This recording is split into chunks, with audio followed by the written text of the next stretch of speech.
नमस्कार दोस्तों, parenting through Mahabharat के 8th एपिसोड में आपका स्वागत है। गुरु द्रोण की शिक्षा, अर्जुन का समर्पण और एकलव्य का बलिदान। लास्ट एपिसोड में हमने देखा कैसे हस्तिनापुर के राजमहल में बचपन की प्रतिस्पर्धा धीरे धीरे राजनीति बन गई। आज की कथा वहां से आगे बढ़ती है, जहां बच्चों के हाथों में अब खिलौने नहीं, भविष्य की दिशा तय करने वाले अस्त्र आने वाले थे। आज हम जानेंगे गुरु द्रोणाचार्य की शिक्षा कैसी थी, अर्जुन क्यों महान धनुर्धर बने, एकलव्य का त्याग हमें आज क्या सिखाता है और गुरु द्रोणाचार्य एकलव्य से अंगूठा क्यों मांगा। सबसे पहले गुरु द्रोण का गुरुकुल। हस्तिनापुर के बाहर एक शांत वन प्रदेश में गुरु द्रोण ने अपना आश्रम गुरुकुल स्थापित किया। भीष्म पितामह स्वयं पांडवों और कौरवों को लेकर वहां पहुंचे। सभी राजकुमार युधिष्ठिर, भीम, अर्जुन, नकुल, सहदेव और कौरवों के 100 भाई सभी ने गुरु द्रोण के चरणों में प्रणाम किया। द्रोण ने केवल इतना कहा, यहाँ कोई राजा का पुत्र नहीं है, यहाँ केवल शिष्य है। जो अनुशासन मानेगा वही सीखेगा।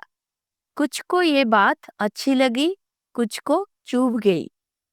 पर पहली बार कौरव और पांडव औपचारिक रूप से अपने नए गुरु द्रोण से शिक्षा लेने वाले थे। राजकुमारों के चेहरे पर उत्साह, जोश और जिज्ञासा थी, और द्रोण का चेहरा उतना ही शांत और संकल्प से भरा। गुरु द्रोण का पहला वचन। द्रोण ने सबसे पहले कहा, शस्त्र चलाना आसान है पर धारण करना कठिन। युद्ध जीतने से पहले मन को जीतना सीखो। और यही वो शिक्षा थी जो आने वाले महाभारत की नींव में लिखी जाने वाली थी। अब प्रशिक्षण शुरू हुआ। धनुष उठाकर जब सभी अभ्यास कर रहे थे, यही पहली बार द्रोण की नजर पड़ी अर्जुन पर। अर्जुन के हाथों में एक दुर्लभ एकाग्रता थी। जब अन्य शिष्यों के तीर लक्ष्य के पास भी नहीं पहुंच रहे थे, अर्जुन का हर तीर लक्ष्य के केंद्र पर लगता था। गुरु द्रोण देखते ही समझ गए, ये बालक असाधारण है। यहाँ ये सीखने को मिलता है, प्रतिभा किस्मत से नहीं, साधना से जन्म लेती है। जहाँ दूसरे लोग अभ्यास खत्म कर देते हैं, वहीं से सच्चे विजेता शुरू करते हैं। एक दिन का प्रसंग, चिड़िया की आंख। वो परीक्षा जिसने अर्जुन को अलग कर दिया। एक दिन गुरु द्रोण ने सभी राजकुमारों को परीक्षा के लिए बुलाया। एक पेड़ की ऊंची डाल पर लकड़ी की एक चिड़िया रखी गई। गुरु द्रोण ने कहा, उसकी केवल आंख को निशाना बनाना है। आज मैं देखना चाहता हूं, तुम में से कौन वास्तव में देखना जानता है। सबसे पहले उन्होंने युधिष्ठिर को बुलाया। बताओ, तुम क्या देख रहे हो? युधिष्ठिर बोले, गुरुदेव, मुझे पेड़, उसकी डाल, चिड़िया, पीछे का आकाश और आपके चरण दिखाई दे रहे हैं। द्रोण बोले, तुम तैयार नहीं हो। फिर भीम आए। गुरुदेव, मुझे चिड़िया, पेड़ और आसपास का वन दिख रहा है। द्रोण ने सिर हिलाया, नहीं, अभी नहीं, तुम भी तैयार नहीं हो। नकुल और सहदेव को बुलाया। उन्होंने बोला, हमें चिड़िया और उसकी पूरी देह दिख रही है। द्रोण ने मना कर दिया। अब दुर्योधन आया। उसने आत्मविश्वास से कहा, गुरुदेव, मुझे सब कुछ स्पष्ट दिख रहा है। चिड़िया, पेड़, डाल, आसमान, सब कुछ। द्रोण ने शांत स्वर में कहा, यही तुम्हारी समस्या है, तुम सब कुछ देखना चाहते हो। अंत में अर्जुन को बुलाया गया। द्रोण ने पूछा, अर्जुन, तुम क्या देख रहे हो? अर्जुन ने उत्तर दिया, गुरुदेव, केवल चिड़िया की आंख। गुरुदेव ने पूछा, और कुछ? नहीं गुरुदेव, केवल आंख। द्रोण मुस्कुराए और बोले, अब तीर छोड़ो। और तीर सीधा जाकर चिड़िया की आंख पर लगा। द्रोण ने घोषणा की, आज से अर्जुन मेरे सबसे श्रेष्ठ शिष्य है। गुरु द्रोण की कठोरता और अर्जुन का अभ्यास। जब बाकी शिष्य विश्राम करते, अर्जुन अभ्यास करता। जब रात होती, अर्जुन दीपक जलाकर अभ्यास करता। अर्जुन सबसे पहले आकर अभ्यास करते और सबसे बाद में जाते। कभी शिकायत नहीं करते। भूख प्यास कुछ भी उनके फोकस को तोड़ नहीं पाती। यहाँ तक कि एक बार रात के भोजन में जब दीपक बुझ गया और हाथ अनजाने में थाली पर पूरी टटोल कर उठा रहे थे, अर्जुन ने सोचा, अगर अंधेरे में हाथ लक्ष्य ढूंढ सकता है तो धनुष में तीर भी लक्ष्य ढूंढ सकता है। और उसी रात उन्होंने अंधेरे में अभ्यास करना शुरू किया, जिससे वो रात्रि युद्ध में भी अद्वितीय बने। द्रोण की प्रतिज्ञा। एक दिन द्रोण ने अर्जुन से कहा, मैं तुम्हें ऐसा योद्धा बनाऊंगा कि इस पृथ्वी पर तुमसे श्रेष्ठ धनुर्धर कोई नहीं होगा।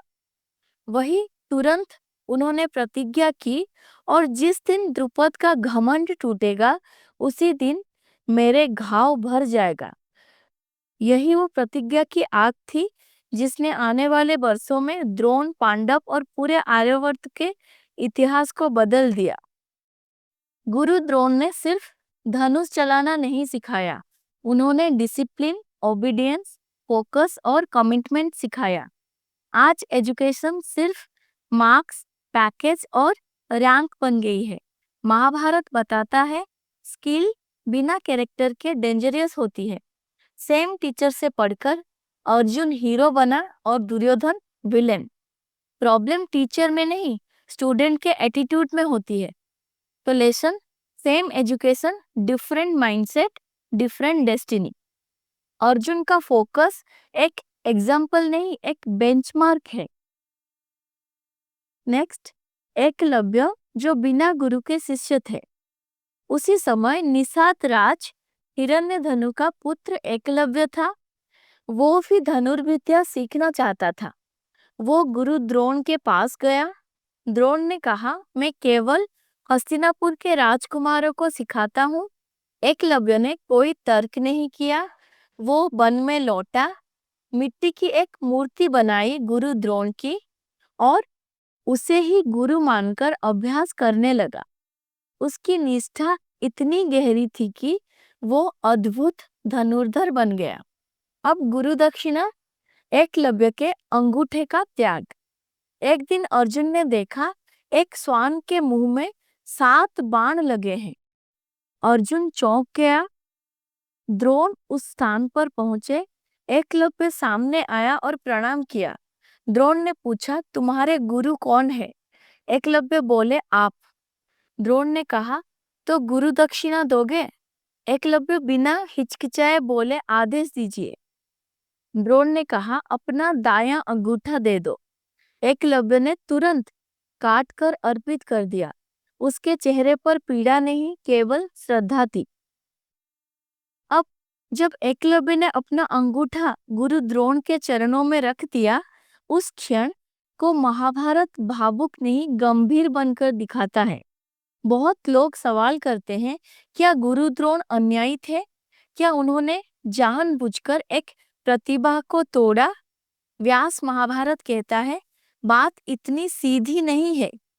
गुरु द्रोण एक सामान्य गुरु नहीं थे, वो हस्तिनापुर के राजगुरु थे। उनका दायित्व था अर्जुन को श्रेष्ठ धनुर्धर बनाना, राज्य की रक्षा सुनिश्चित करना। उन्होंने अर्जुन को वचन दिया था, तुम्हें पृथ्वी का सर्वश्रेष्ठ धनुर्धर बनाऊंगा। अब यहाँ धर्म का एक सूक्ष्म नियम आता है। राजगुरु का पहला धर्म होता है अपने शिष्य और राज्य के प्रति निष्ठा। एकलव्य क्यों समस्या बन गया? एकलव्य की समस्या उसका टैलेंट नहीं था, समस्या थी बैलेंस ऑफ पावर। वो राजकुल से बाहर रहकर बिना अकाउंटेबिलिटी के, बिना सोशल रिस्पॉन्सिबिलिटी के अत्यंत शक्तिशाली धनुर्धर बन चुका था। और वो भी उस समय जब हस्तिनापुर पहले से ही भाई भाई की राइवलरी से जल रहा था।